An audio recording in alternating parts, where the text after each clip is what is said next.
diteror dengan telepon dan SMS. Terus saya bilang, utang dari mana? Sedangkan saya ini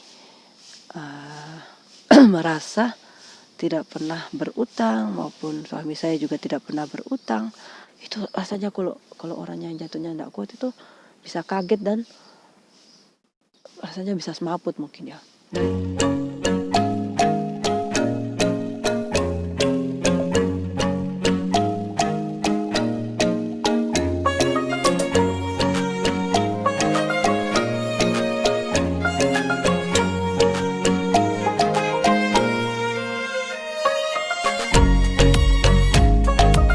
Hai, selamat pagi. Jumpa lagi dengan vlog aku hari ini. Yang belum like, subscribe. Jangan lupa like and subscribe ya. So, hari ini aku mau sharing sesuatu dengan kalian. Jadi beberapa hari ini, sudah 5 hari ini, aku diteror. Nah, di telepon dan SMS dari nomor yang berbeda. Jadi pertama kali saya ngangkat telepon itu ditanya begini, apa betul ibu adalah ini? Terus saya bilang, iya betul. Ibu adalah istri dari bapak ini. Ya betul. Ibu, bapak ini punya utang sekian banyak. Ya, ibu di sini yang dicantumkan di dalam ini bahwa ibu adalah yang bertanggung jawab untuk pembayaran utang bapak. Saya bingung, ini utang siapa? Terus kenapa saya harus bayar? Terus ibu harus bayar pokoknya, gitu. Terus saya bilang ini, saya nggak tahu dan saya merasa nggak punya utang, saya bilang begitu. Terus dia bilang, pokoknya ibu harus bayar. Saya nggak mau tahu, ibu harus transfer uangnya sekian yang dipinjam sama bapak belum dengan bunganya. Ya, terus akhirnya saya tutup, saya matikan. Ditelepon lagi dengan nomor yang berbeda. Ditelepon lagi. Kenapa dimatikan? Saya kan masih ngomong begini. Terus saya bilang gini, lah ibu ini saya enggak kenal.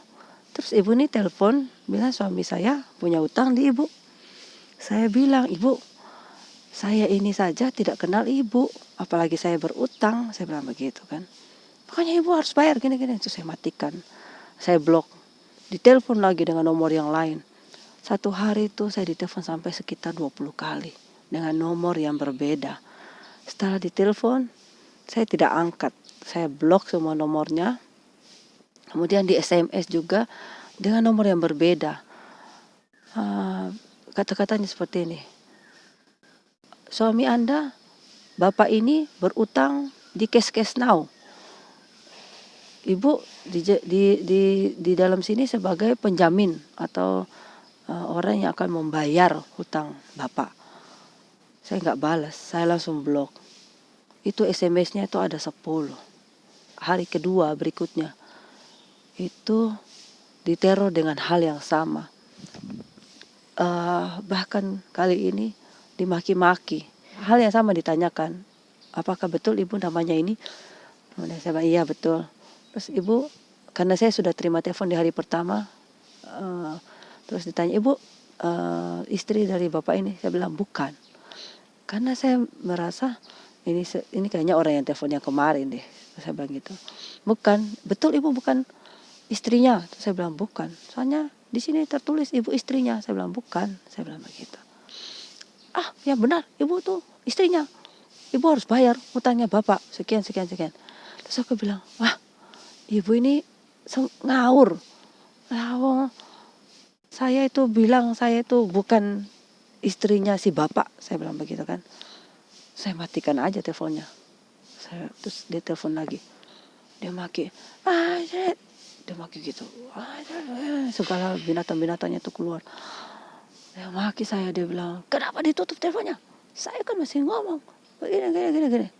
Saya bilang gini, ibu maki-maki saya itu tidak kenal ibu. Satu butir nasi pun ibu tidak kasih makan saya. Orang tua saya saja tidak pernah maki-maki saya. Kok ibu maki-maki saya? Saya bilang begitu. nanti saya laporkan ke polisi loh. Saya bilang begitu, karena ibu maki-maki saya bilang. Terus akhirnya dia tutup teleponnya, dia nggak telepon lagi. Hari ketiga ada telepon lagi, saya bilang wah ini kayaknya orang yang sama yang kemarin. Saya nggak angkat. Hari ketiga telepon banyak sekali, ada sekitar 20 lebih. Hari keempat juga begitu, telepon juga, SMS juga, WhatsApp, bahkan di WhatsApp. Kemudian bukan saya saja dan bukan suami saya saja yang diteror, sekeluarga saya diteror. Bapak ibu saya, adik-adik saya, ipar-ipar saya, bahkan teman-teman dari teman-teman kami yang ada di nomor kontak. Jadi HP suami saya itu pernah hilang, kemudian mungkin ada nomor-nomor kontak yang masih ada di dalam HP, itu dihubungi dan dimintain duit, suruh bayar hutangnya suami saya. Nah teman-teman saya kan pasti bingung ya, mereka bilang wah perasaan saya dan suami saya itu tidak pernah berutang, kok ini ada orang yang minta duit. Jadi mereka semua tuh telepon masuk, telepon masuk.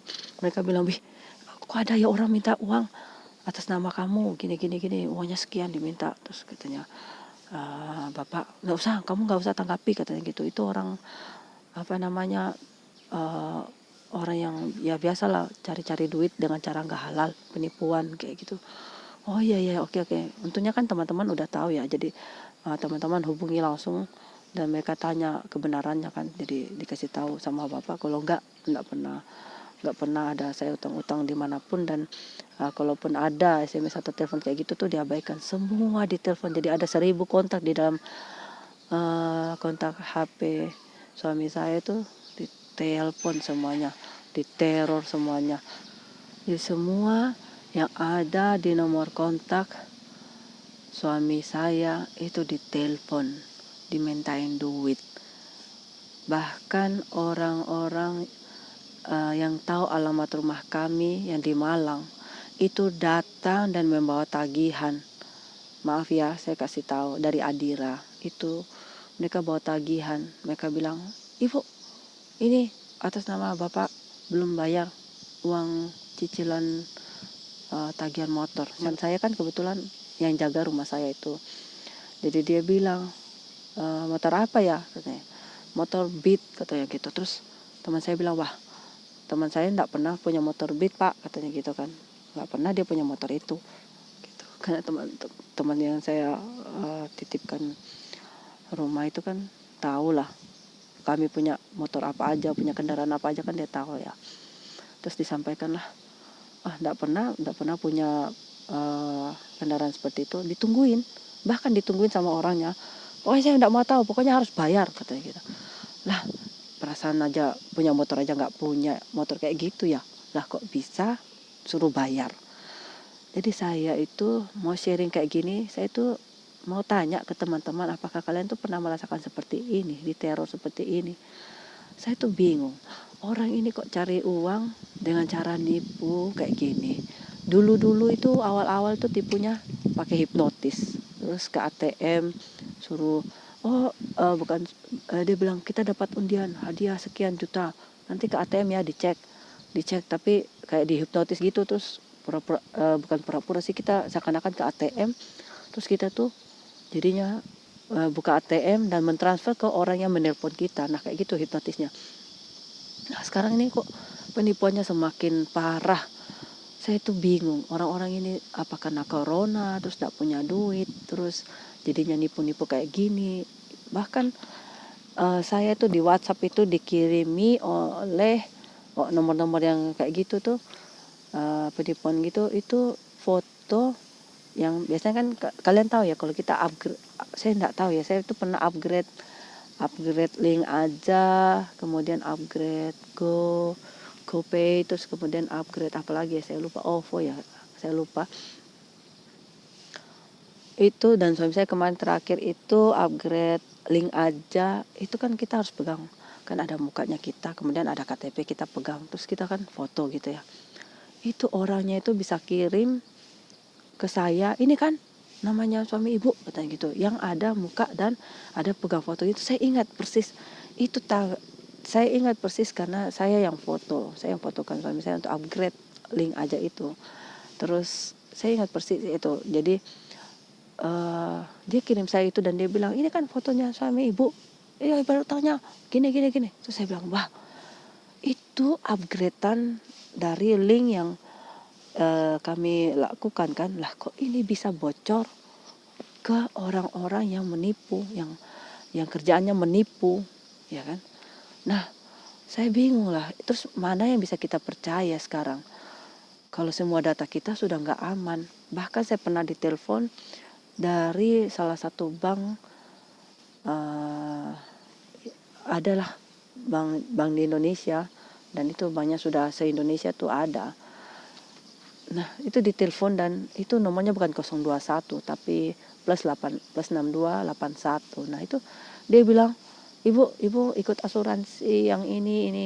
Dia tawarkanlah asuransi itu. Saya bilang gini, oh ya nanti aja kalau saya lagi ada uang ya nanti saya ikut. Lagian banknya itu persis ada depan rumah saya, Mbak. Saya bilang gitu. Terus saya bilang, Mbak, ini nomornya bukan 021, saya bilang gitu. Karena biasanya kalau nawarkan asuransi dari bank itu setahu saya biasanya nomornya itu dari 021. Artinya nomor telepon yang ada di bank biasanya kan itu ya, setahu saya ya, biasa kalau nawarkan asuransi. Nah, terus dia bilang, bukan, ibu salah lihat, ini nomornya 021. Saya bilang, enggak Mbak, saya jelas-jelas bisa baca nomornya ini +6281. Saya bilang begitu. Saya bilang, Mbak, jangan nipu-nipu deh, saya bilang begitu. Ini pekerjaan gak halal, saya bilang gitu. Kok mbaknya bisa nelpon dan nawarkan asuransi dari bank ini, sedangkan rumah saya itu depannya ini bank.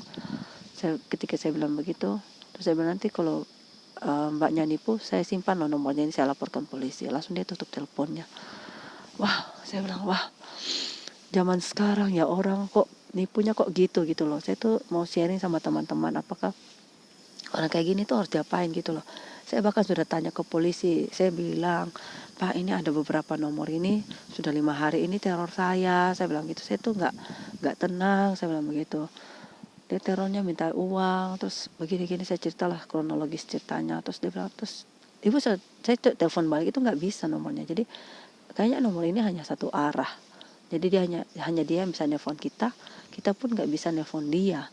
Nah, saya bingung lah, nomor-nomor ini kok bisa ya. Nah, dan itu katanya Pak polisi sih nggak bisa terlacak karena biasanya habis dipakai sama si penipu langsung dibuang nomor itu. Terus saya bilang gini, terus di mana keamanan data-datanya kita sekarang? Bahkan yang dari Jakarta telepon itu, yang katanya dari bank itu, bahkan dia tahu nama dari orang tua saya, ibu saya. Saya tuh bilang, wah, data-data kita kok dijual oleh oknum-oknum yang tidak bertanggung jawab. Itu kan rahasia ya sebenarnya.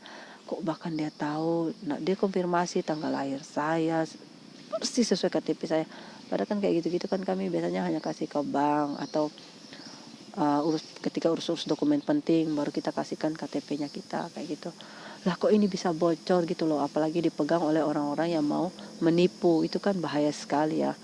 Jadi saya mau minta tolong kepada Pak Polisi ya, bagian cyber crime ya, itu kayak gitu. Itu tolong Pak Presiden, tolong dilihat orang-orang kayak gini itu mesti diapakan gitu loh, yang nipu-nipu kayak gini. Itu benar-benar loh, kalau misalnya yang serangan jantung ya, itu bisa langsung pingsan mungkin.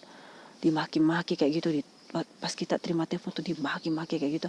Dan itu benar-benar mental itu benar-benar diuji loh dengan orang-orang yang tipu kayak gini. Dan saya berharap sudah tidak ada teman-teman lagi yang kena tipu kayak saya ya. Yang saya baca-baca, akhirnya saya baca-baca di Google gitu, kalau ada orang yang teror-teror kayak gitu, itu diabaikan saja, nanti lama-lama orangnya itu akan capek sendiri teror, katanya gitu. Terus saya bilang, tapi ya di teror tiap hari itu juga rasanya gimana gitu ya, nggak bisa tidur nyenyak. Terus bawaannya kan itu, duh ini orang kok gitu ya, kok maki-maki saya ya kan, kok gitu loh, sedangkan kita ini nggak kenal kok dimaki-maki. Terus dan itu memang benar-benar mentalnya tuh harus kuat. Jadi kalau dapat kayak gitu tuh harus berdoa, berdoa, kemudian pokoknya minta damai sejahtera dari Tuhan. Kemudian kita doakan orang yang menelpon kita, semoga dia bertobat gitu. Kita harus berdoa sama Tuhan. Kemudian kita doakan juga orang yang menipu kita. Dan satu hal mungkin kita harus kuat mental ya. Saya sampaikan ke teman-teman supaya kalian benar-benar kalau dapat orang kayak gini harus kuat mental dan kuat iman. Karena orang-orang kayak gini tuh ternyata benar dah. Mereka tuh kayaknya punya sindikat yang bisa kayak gini.